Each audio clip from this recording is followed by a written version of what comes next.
I was sitting in that courtroom, hands locked in my lap, heart pounding like a drum in my throat, when Trent stood up. He adjusted his tie like he was on a job interview, not fighting for custody of our daughter. He didn't even look at me. He looked straight at the judge and said, "Your Honor, she's unfit." Even her own family abandoned her. His lawyer, Mr. Calhoun, nodded like it was fact, like they'd rehearsed it over coffee that morning. I sat there, too stunned to move. My stomach twisted. I felt every eye in the courtroom press against my skin like hot irons. My chest tightened. I could barely breathe. Unfit. Abandoned. It wasn't just a lie, it was a weapon, and he swung it like he always did. Calm, controlled, and calculated. I wanted to speak. I wanted to scream that he was the reason I'd lost touch with my family, that he spent years slowly convincing me I was the problem, that my mother stopped calling after he told her I was too emotional and manipulative, that I had been isolated, not because I was unstable, but because he made it that way. But the words wouldn't come.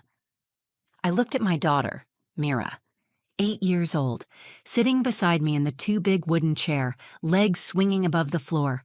She clutched her little purple backpack like it was the only safe thing in the room. Her hair was in braids. She picked at the rubber strap on her watch, the way she always did when she was nervous.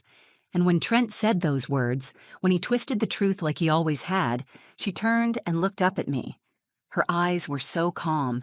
She didn't look scared. She looked steady.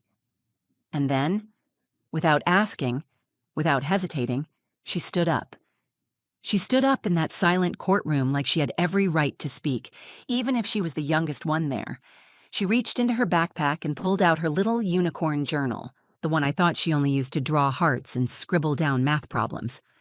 "Your Honor," she said, her voice small but clear, "I'd like to read from my notebook." The room went so still, I swear I could hear the clock ticking above the judge's head.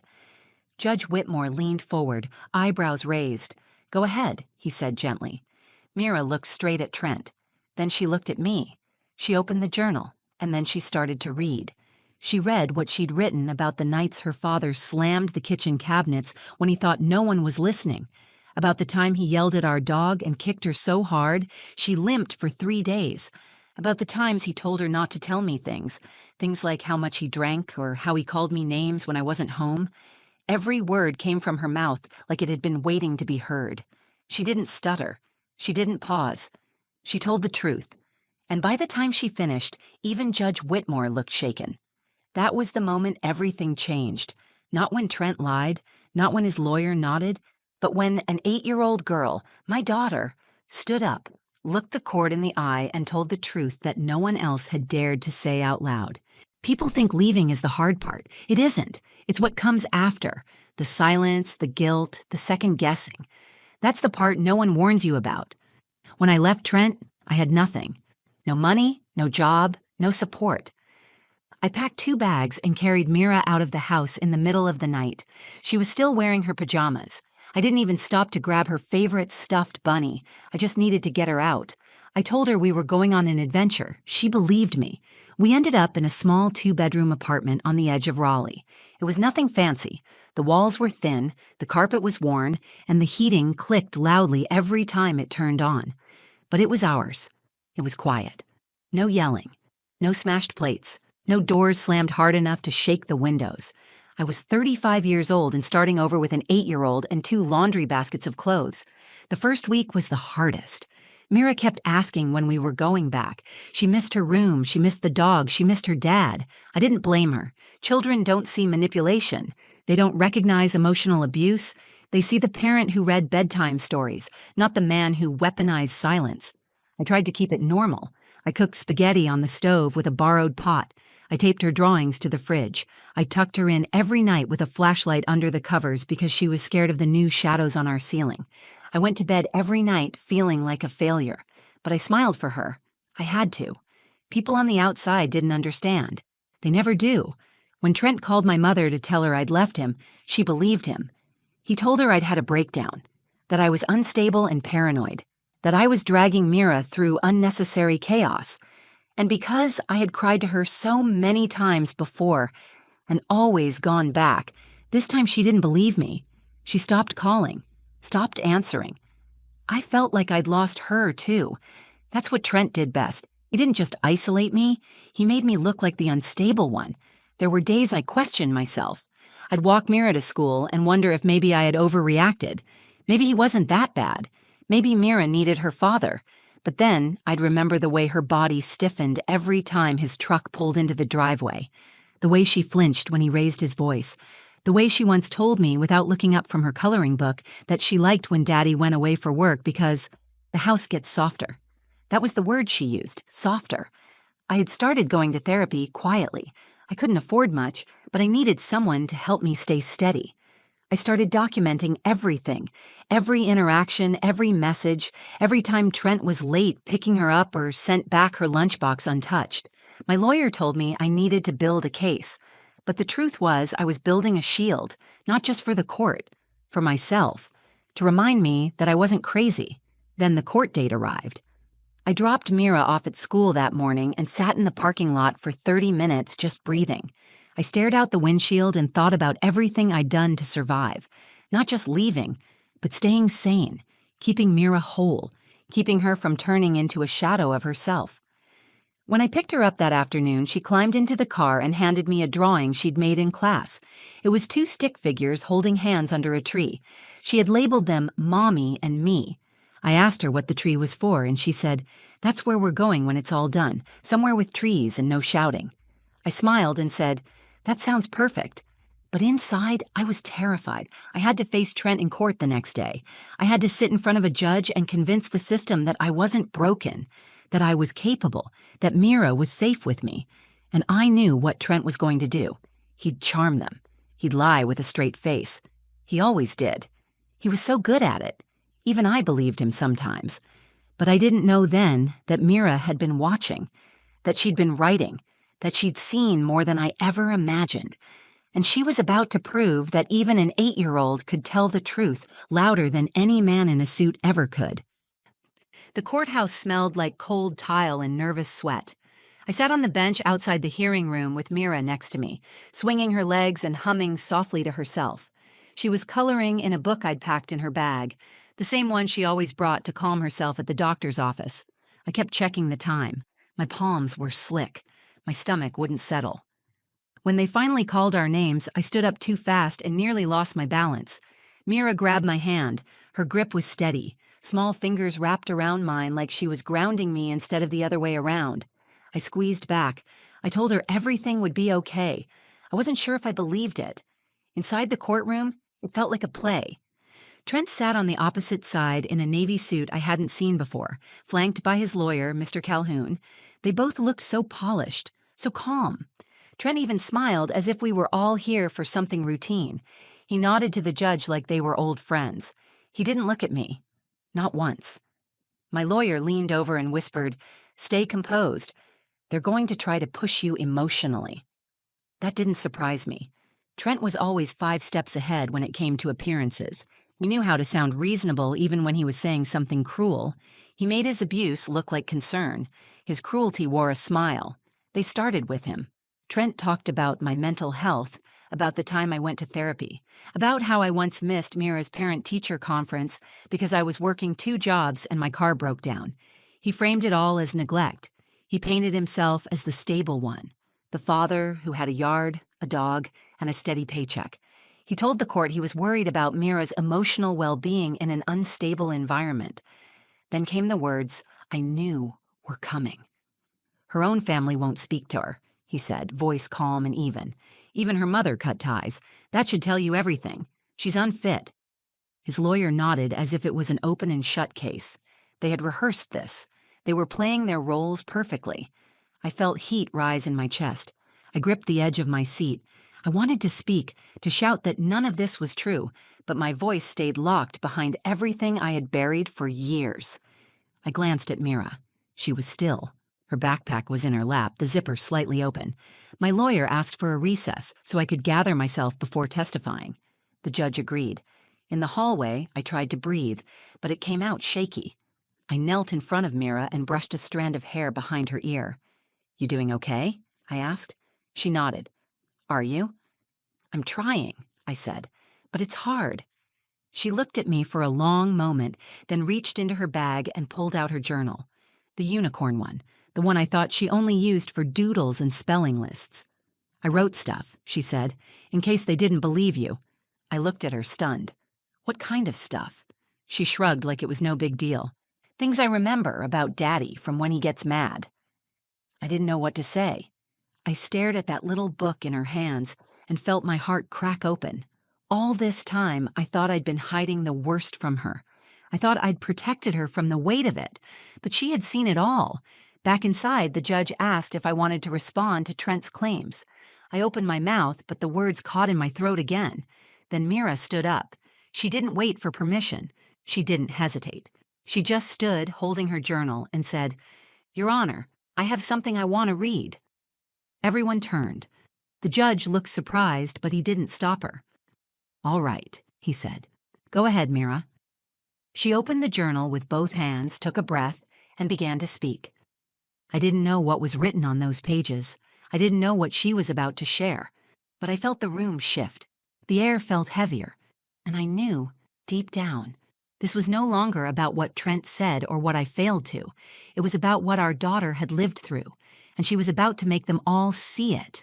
Mira stood at the center of the courtroom, her little hands gripping her journal like it was armor. Her braids fell over her shoulders and her backpack hung off one arm. Her voice was steady, soft but clear. "The first part is from October," she began. "That's when Daddy said I was getting too close to Mommy. He told me I should always pick him, no matter what. But I didn't want to pick. I wanted both."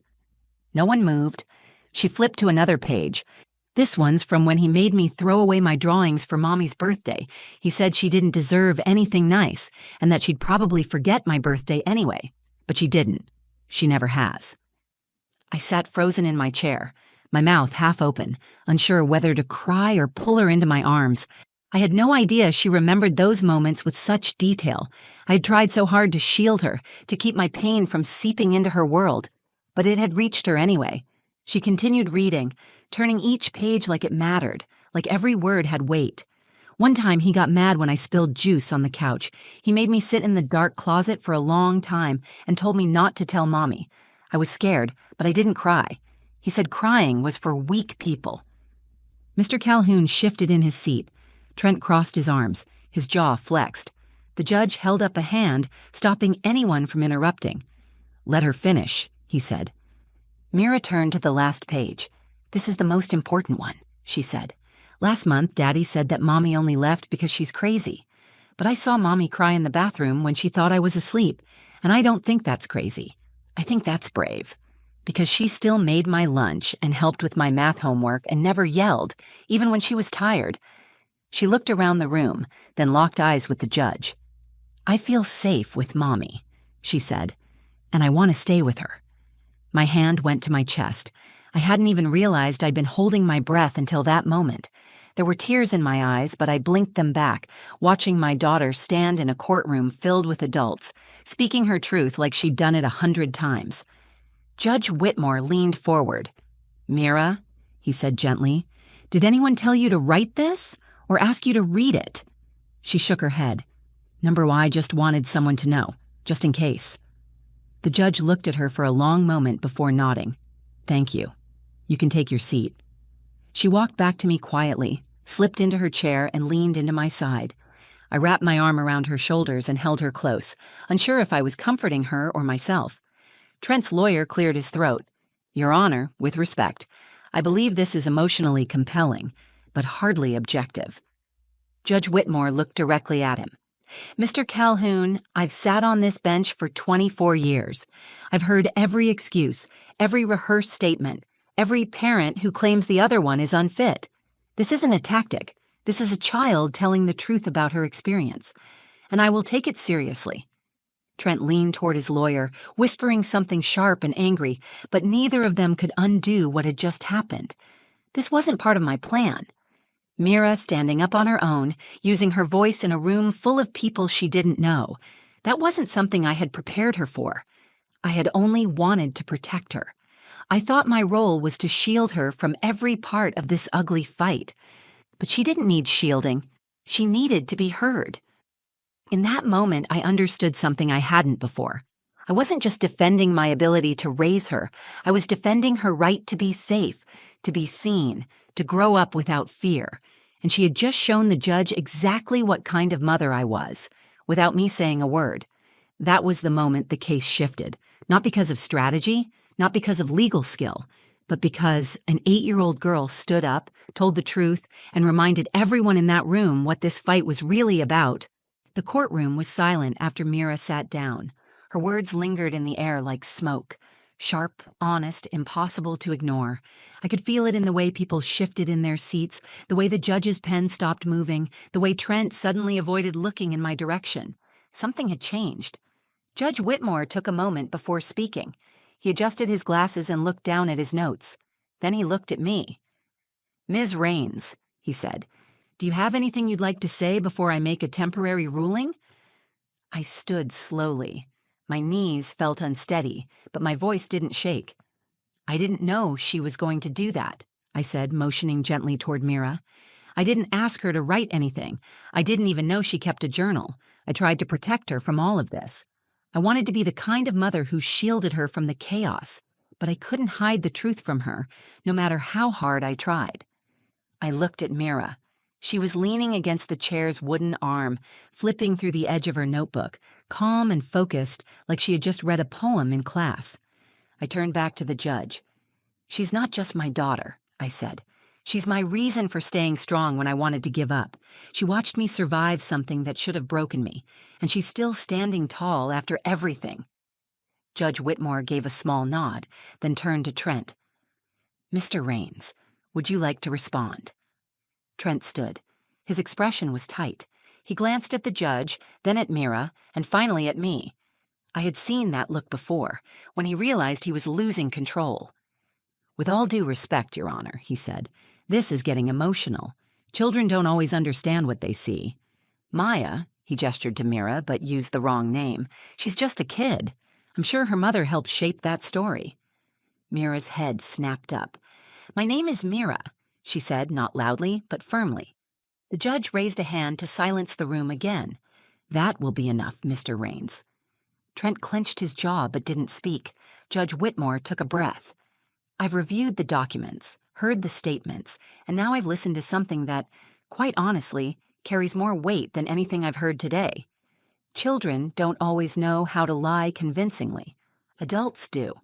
When a child speaks with that kind of detail and conviction, it deserves to be taken seriously." He paused, then looked at the clerk.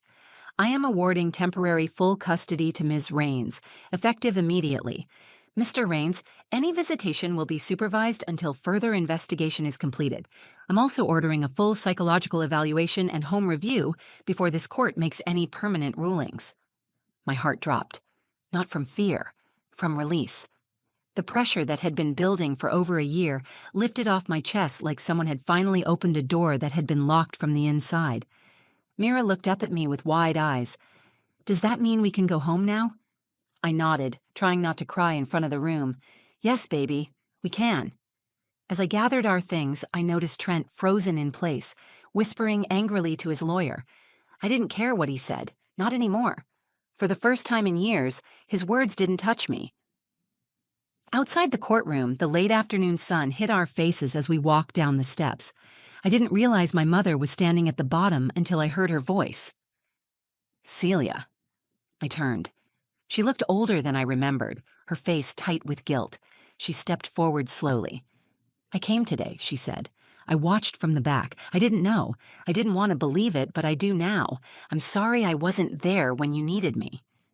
I looked at her, unsure how to respond. Part of me wanted to say she had no right, but Mira stepped forward and hugged her around the waist. I let that be the answer for now. That night, at home, I tucked Mira into bed. She curled up under her blanket, holding the journal tight to her chest like a stuffed animal. "You were brave today," I said. She looked at me, eyes sleepy but bright. "You were brave first." The lights went out. The house was quiet. For once, the quiet felt safe. The next morning, sunlight poured through the window like a quiet promise. Mira was still asleep, curled on her side with her journal on the nightstand. I sat beside her and just watched her breathe. There was something about that moment, simple, still, sacred, that made everything we had just been through feel real. It was over, at least for now. No more court dates on the calendar. No more waking up with that knot in my stomach, wondering what version of me Trent was going to present to the world next. The court had ordered a formal investigation into his behavior. I had full custody while that played out, and Mira was safe. That was what mattered. When she woke up, she rubbed her eyes and whispered, "Is today a normal day?" I nodded. "Yes, baby, today is a normal day." We got pancakes. We danced in the kitchen to an old radio station. I let her pick out a new backpack at the store and told her she could decorate it however she wanted. She picked dinosaur stickers and tiny glitter stars. She said it felt brave. Later that week, we went to the park. She ran across the grass in her mismatched socks, arms out like wings, and laughed from somewhere deep in her chest. A real laugh, not polite or careful. I hadn't heard that sound in a long time. I sat on the bench and just watched her. The sun hit her face and made her squint as she smiled. And in that moment, something inside me finally relaxed. Not just relief, not just pride. Something stronger. Something that felt like peace. My mother called that afternoon. She didn't try to explain everything. She just said, "I want to rebuild, if you'll let me. I want to start showing up the way I should have before." I told her I wasn't ready to forget, but I was open to forgiving. She said that was enough, that she would wait. For the first time in a long time, I believed her. People ask me now what it took to leave Trent, what finally pushed me. They think it must have been something big, a violent outburst, a single unforgivable moment. But it wasn't. It was smaller than that. It was the day I looked at Mira sitting in the hallway with her hands over her ears and realized she was shrinking, that the light behind her eyes was dimming, that if I didn't leave, she would grow up thinking that silence and fear were normal, that yelling was love, that hiding her feelings was the only way to survive. So I left. Not because I was strong, but because I couldn't stand to see her become someone she was never meant to be. And in the end, it was her who gave me strength. She stood in a courtroom and told the truth no one else would say. She didn't do it with anger. She didn't do it to hurt anyone. She did it because she believed that telling the truth mattered. And that belief changed everything. Sometimes people think children are too young to understand what's happening around them. They think kids can't sense tension, manipulation, or pain. But Mira knew. She knew more than I realized. And she loved me through it anyway. That's the part I carry with me now. I'm not broken. I'm not unfit. I'm a mother who fought back. A woman who rebuilt from the ground up. And I did it with the help of an 8-year-old girl who never stopped paying attention. We still keep her journal. It's in the drawer beside her bed. She says she wants to keep writing in it, but not about sad things anymore. Now she writes about trees, dreams, and things she's learning in school. She says it's her truth book. Every night when I tuck her in, I ask her the same question. Do you feel safe? And every night she answers the same way. With you, yes. That's what I fought for. Not revenge, not victory, just that answer. And I'll fight for it every day for the rest of my life. If this story moved you, even just a little, please take a moment to like the video, share it with someone who needs to hear it, and leave a comment below. Your words matter more than you know. If you've ever felt unheard, unseen, or underestimated, you're not alone. And if you want to hear more real stories about strength, survival, and truth-telling in the face of silence, subscribe to the channel. We're building something honest here, one story at a time. Thank you for watching.